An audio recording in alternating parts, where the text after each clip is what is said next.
प्रिय आत्मन सद्गुरुदेव शिमुनि महाराज की जय। आमे धारावाहिक भाव में अमृतवाणी मुनि समाज प्रचार कर आसु। या पूर्वर जमनियमर उपांग गुड़िक आलोचना होता। 3टी उपांग सरी एवं ब्रह्मचर्य विषय 4 नंबर उपांग को आम आलोचना करवा। वर्तमान निमय मुनि आम सहित अच्छा मुनिजी जयजीव जयजीव।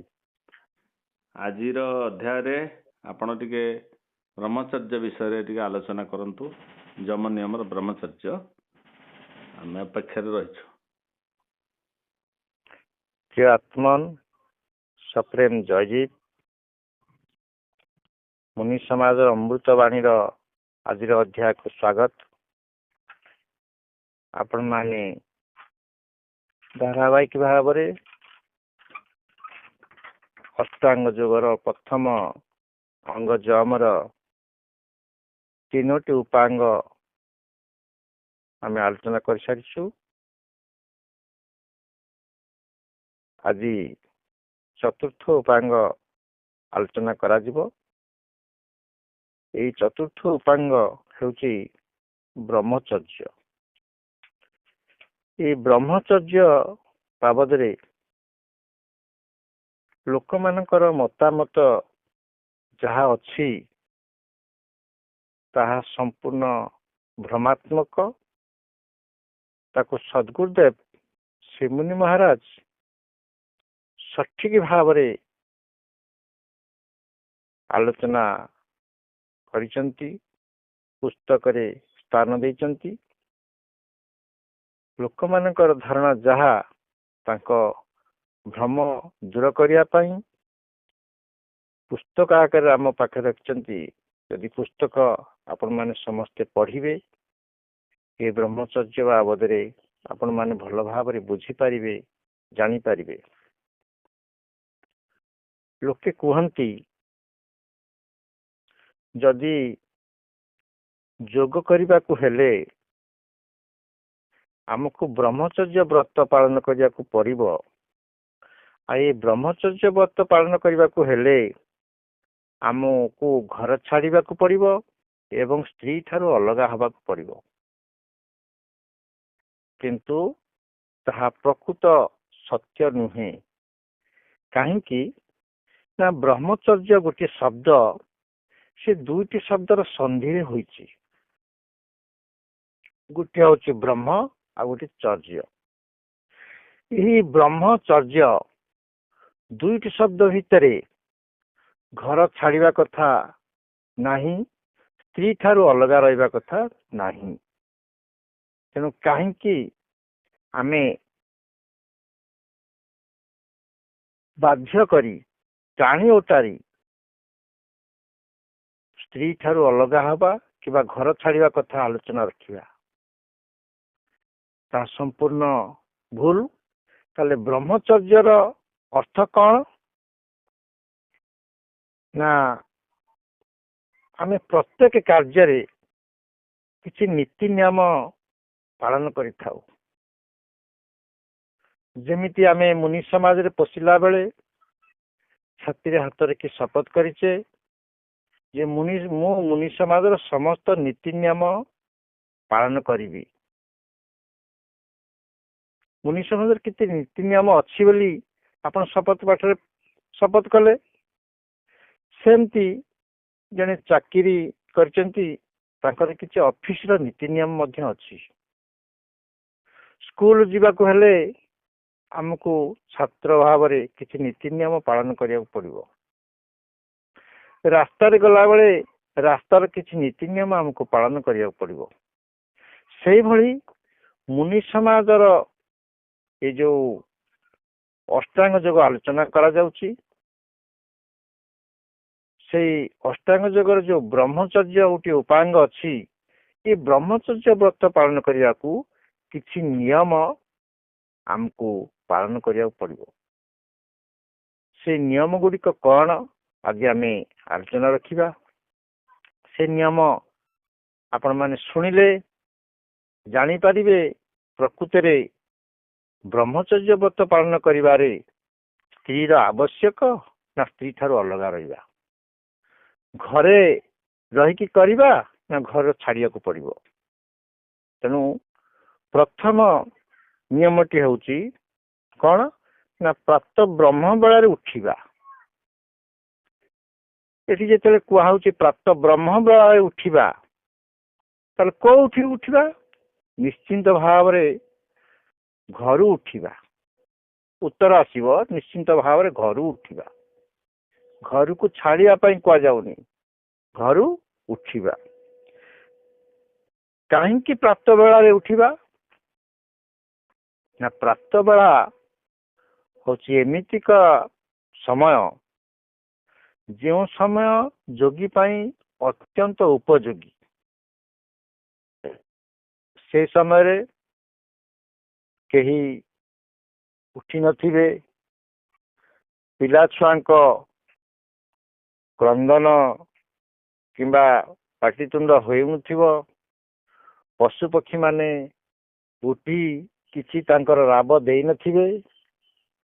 ସେ ସମୟଟା ଅତ୍ୟନ୍ତ ନିରୋଳା ସମୟ, ନୀରବତା ସମୟ। ଯୋଗ ପାଇଁ ସେ ସମୟଟା ଏକାନ୍ତ ଆବଶ୍ୟକ। ସେଥିପାଇଁ ସେଇ ସମୟଟାକୁ ନିୟତ କରାଯାଇଛି ଯେ ପ୍ରାପ୍ତ ବ୍ରହ୍ମ ବେଳାରେ ଉଠିବା ପାଇଁ। ସେ ବେଳାଟା କେତେରୁ କେତେ ସମୟ? ନା ଭୋର 3ଟାରୁ 6ଟା ହଉଛି ସେଇ ସମୟଟା ଉପଯୁକ୍ତ ସମୟ। ଦ୍ୱିତୀୟ ନମ୍ବର ନିୟମ କହୁଛି ଯେ ରାତିରେ ନିର୍ଦ୍ଦିଷ୍ଟ ସମୟରେ ଶୋଇବା। ତାର ମଧ୍ୟ ଗୁରୁତ୍ୱପୂର୍ଣ୍ଣ ଭୂମିକା ଅଛି। ଯଦି ଆମେ ପର୍ଯ୍ୟାପ୍ତ ପରିମାଣରେ ନ ଶୋଇବା, ତାହେଲେ ସାଧନ ବେଳେ ଆମକୁ ନିଦ୍ରା ମାଡ଼ିବ, ଆଳସ୍ୟ ମାଡ଼ି ବସିବ, ମାନ୍ଦାଳିଆ ଲାଗିବ, ହାଇ ମାରିବ। ତେଣୁ ସାଧନରେ ବିଭ୍ରାଟ ସୃଷ୍ଟି ହେବ। କିଏ ପର୍ଯ୍ୟାପ୍ତ ପରିମାଣରେ କେତେ ଶୋଇବା?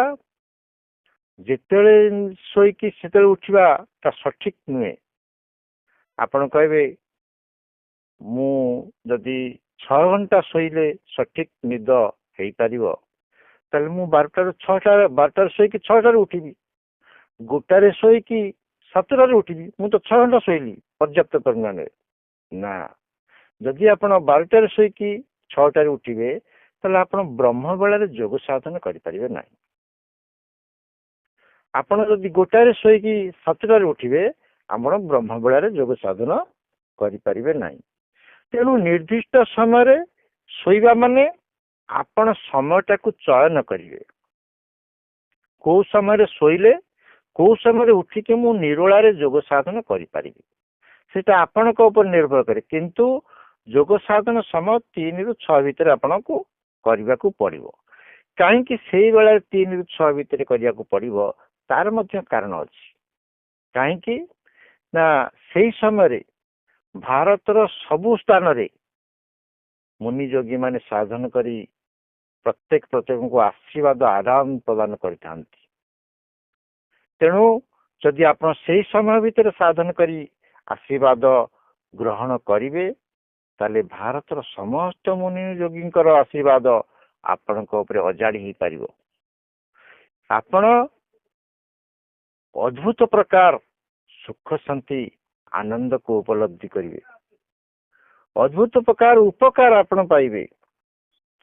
ତେଣୁ ରାତିରେ ନିର୍ଦ୍ଦିଷ୍ଟ ସମୟରେ ଶୋଇବା ନିତ୍ୟାନ୍ତ ଆବଶ୍ୟକ, ଯାହାକି ବ୍ରହ୍ମଚର୍ଯ୍ୟ ବ୍ରତର ଦ୍ୱିତୀୟ ନିୟମ କହିଛି। ତେଣୁ ବ୍ରହ୍ମଚର୍ଯ୍ୟ ବ୍ରତର ତୃତୀୟ ନିୟମକୁ ଆମେ ଆଲୋଚନା କରିବା। ତୃତୀୟ ନିୟମ କଣ? ନା ପ୍ରତିଦିନ ଠିକ ନିର୍ଦ୍ଦିଷ୍ଟ ସମୟରେ ସାଧନ କରିବା। ଏଇଟା ମଧ୍ୟ ଏକ ଗୁରୁତ୍ୱପୂର୍ଣ୍ଣ କାର୍ଯ୍ୟ, ଯୋଉଟା କି ତୃତୀୟ ନିୟମରେ କୁହାଯାଇଛି। ତାହେଲେ ପ୍ରତିଦିନ ଠିକ ନିର୍ଦ୍ଦିଷ୍ଟ ସମୟରେ କାହିଁକି ସାଧନ କରିବା? କିଏ କହିପାରେ ମୋତେ ସମୟ ନାହିଁ। ତେଣୁ ସେ ସମୟକୁ ଅତିକ୍ରମ କରିଗଲେ କଣ ଅସୁବିଧା ହବ? ନା, ଅସୁବିଧାଟା କଣ ହବ ନା ନିର୍ଦ୍ଦିଷ୍ଟ ସମୟରେ ସାଧନ କଲେ କଣ ହବ ଜାଣିଲେ ଆପଣ ଅସୁବିଧାଟା ବୁଝିପାରିବେ। ଧରି ନିଅନ୍ତୁ ଆପଣ ଗୋଟେ ଦୂର ଜାଗାକୁ ଯିବେ, से दूर जगह को जीवाको हेले आपनको ट्रेन रे जीवाको पड़िबो आ ट्रेन टाइम टा नियत कराई निर्दिष्ट समय स्थिर कराई 9:25 रे ट्रेन छाड़िबो आपण जेते बेले जीवे से 9:25 रे ही जीवाको पड़िबो आपण जदी कहबे 9:30 रे गली आपण आ ट्रेन रे जाई परिबेनी आपण फेरिबे पुन ता पर दिन पुन पथ परिश्रम करिकी जीवाको पड़िबो धन खर्च करिकी जीवाको पड़िबो तेणु आपको ट्रेन रे जीवाको ले जेमती निर्दिष्ट समय रे आपको पहुंचा पड़िबो रेलवे स्टेशन रे सेही भली ये जो ठीक प्रतिदिन निर्दिष्ट समय साधन करिवार उद्देश्य कौन ना जदि आम प्रत्येक दिन निर्दिष्ट समय साधन करिबा ताले शीघ्र आम मनर एकता और एकाग्रता आसीबो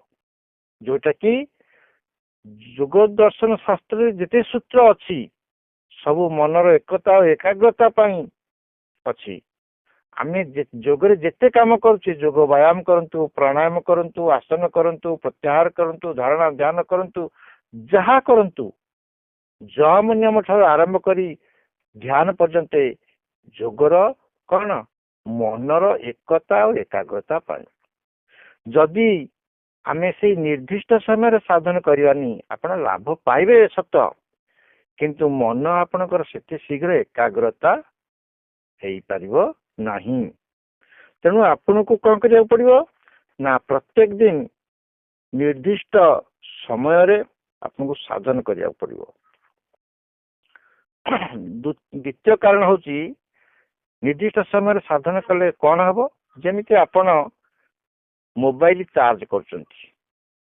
मोबाइल चार्ज धन्यंतु आपणकर 24 घंटा चार्ज रखुची आपण आज चार्ज कले काली सकाळ को चार्ज तार सरुची सेमती आपण कौन करिवे ना सकाळू पुणी चार्ज करिवे पुणी काली सकाळ पर्यंत रहिबो जदि आपण चार्ज करिवारे देरी करिवे ताले आपणकर स्विच ऑफ हो जिवो आ मोबाइल खोली परिवे नाही तेणु निर्दिष्ट समय एक गुरुत्वपूर्ण भूमिका अच्छी आपण जेमती गोटे कि लिटर पेट्रोल पकेले 50 किलोमीटर आपणकर मोटरसाइकल जाउची तेणु आपण जदि 60 किलोमीटर जीवा पड़िबो ताले 50 किलोमीटर गला पर पुणी आउ आपण ता भीतर से तेल पकाइବାକୁ पड़िबो किमा 100 लिटर 100 किलोमीटर जीवा कोले 50 किलोमीटर जोटी हम सेठी आउ लिटर तेल पकाइବାକୁ पड़िबो जदि आपण 52 कि 51 कौन सी कारण पड़े गले ताले आउ से तेल आपण पाइबेनी असुविधा भोग करिवे मोटरसाइकल चलिया पई तेणु आपण को कौन करिया पड़िबो ना निर्दिष्ट समय रे साधन करिया पड़िबो 4 नंबर सूत्र कहूची युक्ताहारी अर्थात रुचि अनुसार सात्विक भोजन करिबा आपण केबे उपवास रहिबा को कुआ जाउनी युक्ताहारी खाद्य प्रत्येक दिन ग्रहण करिवे आ से खाद्य कि भली हवा दरकार रुचि कर खाद्य ना लुणिया हेतिबो ना खट्टा हेतिबो ना बासी हेतिबो ना राग हेतिबो ना तेल मसला युक्त हेतिबो किछि आपणकर रुचि होची राग बेसी खाइबे नहीं लुणिया खाइबे नहीं बेसी मिठा खाइबे नहीं बासी जिनस खाइबे नहीं मसला युक्त बाजार खाद्य खाइबे नहीं ये जोगी पाई उपयुक्त खाद्य नुहे तेणु आमको युक्ताहारी हब आम जहाँ रुचि अनुसार खाद्य ग्रहण करिबा ता अवश्य पाचन क्रिया करिया पई सहज हेबो आ को खाद्य खाइबे ना आम चतुर्पार्श्व रे से खाद्य आम पई प्रकृति उपयुक्त खाद्य जहाँ कि आम पाकस्थली भल भाव रे हजम करि परिबो तेणु युक्ताहारी हौची रुचि अनुसार सात्विक भोजन करिया 5 नंबर नियम कहूची साधन पाई गोटे रुचिकर सुविधाजनक एकांत स्थान ठीक करिया ଏଇଟା ମଧ୍ୟ ଗୁରୁତ୍ୱପୂର୍ଣ୍ଣ। କାହିଁକି? ଯୋଉଠି ନାହିଁ ସେଇଠି ଯୋଗ ସାଧନ କରାଯାଇପାରିବ ନାହିଁ।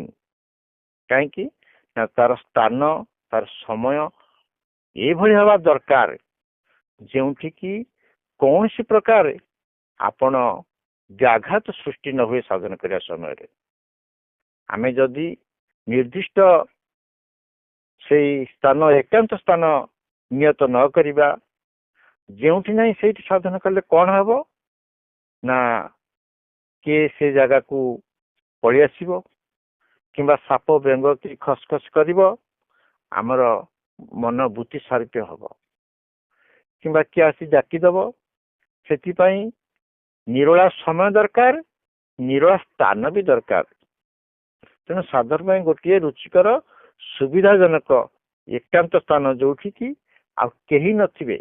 ସେଥିପାଇଁ ଆମର ଅହିଂସା ସାଧନରେ କୁହାଯାଇଛି ଯେ ସାଧନ କରିବା ସମୟରେ ଆପଣ ମଶା, ମାଛି, ସାରପୋକକୁ ମାରିବେ ନାହିଁ।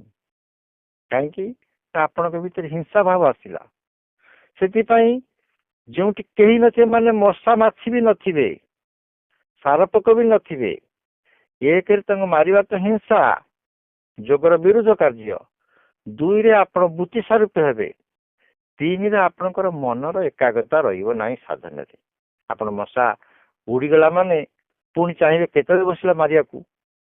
ସାରପୋକ କାମୁଡ଼ି ଯାଇଛି ମାନେ ଆପଣ ଟିକେ ଘୁଞ୍ଚିବାକୁ ଚେଷ୍ଟା କରିବେ, କିମ୍ବା କୋଉ ଜାଗାରେ ତାକୁ ମାରିଦେବାକୁ ଚେଷ୍ଟା କରିବେ। ମାଛି ଆସୁଛି ମାନେ ଭଣ ଭଣ ହବ, ଆପଣଙ୍କ ଶବ୍ଦ ଆପଣ କାନରେ ପଶିବ। ତେଣୁ ଏଇଭଳି ନିରୋଳା ସ୍ଥାନକୁ ଆମକୁ ନିରୂପଣ କରିବାକୁ ପଡ଼ିବ, ଯେଉଁ ସ୍ଥାନରେ ଆମକୁ ସୁବିଧାଜନକ ଭାବରେ ସାଧନ କରିପାରିବା। 6 ନମ୍ବର ନିୟମ ହେଉଛି ଲୋଭବଶତଃ ପରିଶ୍ରମ ଅଧିକ ନ କରିବା। କାହିଁକି କୁହାଯାଇଛି ନା ବ୍ରହ୍ମଚର୍ଯ୍ୟ ସୂତ୍ର, ବ୍ରହ୍ମଚର୍ଯ୍ୟର ସଂଜ୍ଞା ହେଉଛି ବ୍ରହ୍ମଚର୍ଯ୍ୟ ପ୍ରତିଷ୍ଠା ବୀର୍ଯ୍ୟ ଲାଭ। ବ୍ରହ୍ମଚର୍ଯ୍ୟ ବ୍ରତ ଯିଏ ପାଳନ କରିବ ତାର ଶରୀରରେ ବଳ ବଢିବ। ଯଦି ଆମେ ଲୋଭବଶତଃ ଅଧିକା ପରିଶ୍ରମ କରିବା ତାହେଲେ ଆମେ କ୍ଷୀଣ ଶରୀର ପାଇବା। ଆମକୁ ରୋଗ ମାଡ଼ି ବସିବ, ଆମକୁ ବିଭିନ୍ନ ପ୍ରକାର ଦୁର୍ବଳତା ଆସିବ। ତେଣୁ ଆମେ ଯୋଗ ସାଧନ କରୁଛେ, ଆମେ ଅଧିକ ପରିଶ୍ରମ କରିବା, ସେଇଟା ହେଉଛି ଯୋଗର ବିରୁଦ୍ଧ କାର୍ଯ୍ୟ। ଅଧିକ ପରିଶ୍ରମ କଲେ ଦ୍ୱିତୀୟ କାରଣ ହେଉଛି ସାଧନ ସମୟରେ ଆମକୁ ନିଦ ଆସିବ। କାହିଁକିନା ଆମ କାନ୍ତି ମେଣ୍ଟି ନଥିବ। ଅଧିକ ପରିଶ୍ରମ କରେ ଆମ ଶରୀର ଏତେ ହାଲିଆ ହେଇଥିବ, ତାକୁ ଶୋଇବା ପାଇଁ ଯେତେ ସମୟ ଦରକାର ଆମ ଯୋଗ ସାଧନ ସମୟ ବିତି ଯାଇଥିବ। ତେଣୁ ଆମେ ଅଭ୍ୟାସ ଯେହେତୁ ଅଛି, ଆମେ 3ଟାରୁ ଉଠି ଯାଇଛେ, କିନ୍ତୁ ଦିନ ବେଳା ଅଧିକ ପରିଶ୍ରମ କରୁଛେ। ଆମେ ପ୍ରଣବ ସାରି ଚକ୍ରବର୍ତ୍ତୀ କ୍ରିୟାରେ ନିଦ ହେଇପାରେ, ପ୍ରାଣାୟାମରେ ନିଦ ହେଇଯାଏ। କଣ ହେଲା ଆଜି ମୋର ସାଧନ ହେଇପାରିଲାନି, ନିଦ କାହିଁକି ହେଲା ନା କାଲି ଟିକେ ଅଧିକା ପରିଶ୍ରମ କରିଦେଇଛି। କିନ୍ତୁ ଯଦି ଅଧିକା ପରିଶ୍ରମ କରିଦେଇଛି ତାହେଲେ ନିଦ ଆସୁଛି। ତେଣୁ ଆମକୁ ସଚେତନ ହେବାକୁ ପଡ଼ିବ। ଆମେ ଅଧିକା ପରିଶ୍ରମ ନ କରି ଯେତିକି ଆବଶ୍ୟକ ପରିଶ୍ରମ ସେତିକି କଲେ ଆମ ପାଇଁ ସଠିକ। 7 ନମ୍ବର ନିୟମ ହେଉଛି ଅସନ୍ତୁଷ୍ଟ, ନିରାଶ ଓ ଚିନ୍ତିତ ନ ରହି ପ୍ରେମମୟ ଓ ପ୍ରସନ୍ନ ରହିବା। ଏହାର ମଧ୍ୟ ଗୁରୁତ୍ୱପୂର୍ଣ୍ଣ ଭୂମିକା। ଯଦି ଆମେ ଅସନ୍ତୁଷ୍ଟ ଅଛେ ତାହେଲେ ମନ ବିଚଳିତ ରହିବ, ଚଞ୍ଚଳ ରହିବ, ବ୍ୟଗ୍ର ରହିବ, ବ୍ୟସ୍ତ ରହିବ। ତେଣୁ ଅସନ୍ତୁଷ୍ଟ ନ ହୋଇ ଆମେ ସଦା ସନ୍ତୁଷ୍ଟ ହେବା ଦରକାର। ନିରାଶ ନ ହୋଇ ଆମେ କଣ ହେବା? ପ୍ରସନ୍ନ ରହିବା ଦରକାର, ପ୍ରେମମୟ ରହିବା ଦରକାର। ପ୍ରେମମୟ ପ୍ରସନ୍ନ କାହିଁ ରହିବା ନା ପ୍ରସନ୍ନ ଆଉ ପ୍ରେମମୟ ରହିଲେ ଆମ ମନ ଆମ ଅଧୀନତା ସ୍ୱୀକାର କରିବ। ଯେଉଁ ଚକ୍ରରେ ସାଧନ କରିବା ସେଇ ଚକ୍ରର କେନ୍ଦ୍ରରେ ମନ ରଖିବା ପାଇଁ ସହଜ ହବ। ଆଉ ବ୍ୟଗ୍ର ମନ ପ୍ରତି ମୁହୂର୍ତ୍ତରେ ସେଇ କେନ୍ଦ୍ରରୁ ବାହାରକୁ ପଳେଇଯିବ। କାହିଁ ଯାହା ପାଇଁ ବ୍ୟଗ୍ର ହଉଛି ତା ପାଖକୁ ପଳେଇବ। ତେଣୁ ଆମକୁ ଅସନ୍ତୁଷ୍ଟ, ନିରାଶ ଓ ଚିନ୍ତିତ ନ ରହି ଆମେ ପ୍ରେମମୟ ଓ ପ୍ରସନ୍ନ ରହିବା ଆବଶ୍ୟକ। ତେଣୁ ଆପଣମାନେ ସମସ୍ତେ ଏଇ 7ଟି ନିୟମକୁ ପାଳନ କରନ୍ତୁ, 7ଟି ନିୟମ ଅନୁସାରେ ଚଳନ୍ତୁ। ନିଶ୍ଚିନ୍ତ ଭାବରେ ଆପଣ ବଳବାନ ହେବେ, ସୁସ୍ଥ ରହିବେ, ନିରୋଗ ରହିବେ, ସୁନ୍ଦର ରହିବେ। এই 7ଟି ନିୟମକୁ ପାଳନ କରି ଆପଣ ସୁସ୍ଥ, ସୁନ୍ଦର, ବଳବାନ, ନିରୋଗ, ନିରାମ, ନିର୍ବିକାର, ଅଜର ଅମର ହେଇ ରୁହନ୍ତୁ। ଆଜିର ଅଧ୍ୟାୟକୁ ଏଇଠି ବିରାମ ଦିଆହଉଛି। ସପ୍ରେମ ଜୟ ଜୀବ, ଜୟ ଜୀବ, ଜୟ ଜୀବ। ଧନ୍ୟବାଦ ନିୟମ ମୁନି। ଆଜି ବହୁତ ଆଲୋଚନା ହେଲା 7ଟି ଯାକ ନିୟମ। ପୁଣି ଅନ୍ୟ ଏକ ଅଧ୍ୟାୟରେ ଆମେ ଆହୁରି ଆଗକୁ ଆଲୋଚନା କରିବା। ଅମୃତବାଣୀକୁ ଆଜି ଏଠି ବିଶ୍ରାମ ଦେଉଛେ। ସପ୍ରେମ ଜୟ ଜୀବ। ଜୟ ଜୀବ।